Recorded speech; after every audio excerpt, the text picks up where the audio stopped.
आहेत काय? भावना अत्यंत वेदनादायी आहेत. नियती एवढी कठोर आणि क्रूर असू शकते का, ही असा माझा प्रश्न खरं तर ज्या वेळेला ही बातमी टीव्हीवर मी बघितली ऐकली त्यावेळेला मनामध्ये पहिला प्रश्न आला.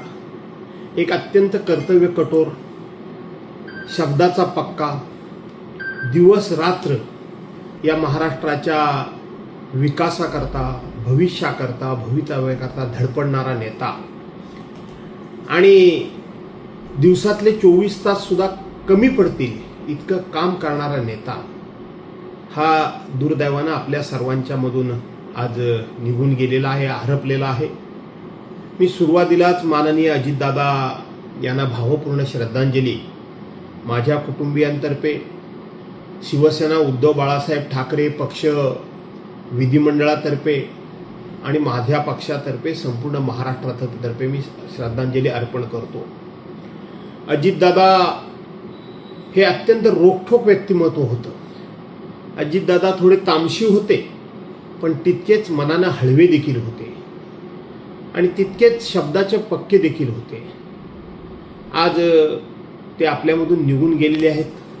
मी त्यांच्याबरोबर आयुष्यातली 15 वर्ष राष्ट्रवादी काँग्रेस पक्षामध्ये काम केलेलं आहे आणि त्याचबरोबर विधिमंडळामध्ये जवळजवळ 34 वर्ष मी त्यांना जवळून बघितलेलं आहे, त्यांना अनुभवलेलं आहे.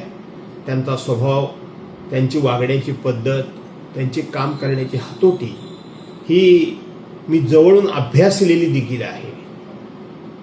अजितदादा आपल्या सर्वांमधून जाण्यात नुकसान फक्त पवार कुटुंबियांचं नाही झालं, तर संपूर्ण महाराष्ट्र राज्याचं झालं.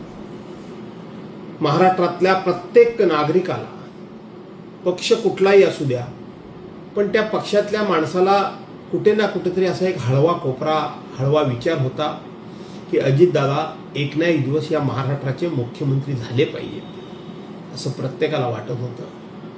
ते प्रत्येकाचं स्वप्न, ते अजितदादांचं देखील स्वप्न होतं की मला एक ना एक दिवस राज्याचा मुख्यमंत्री होण्याची संधी मिळावी.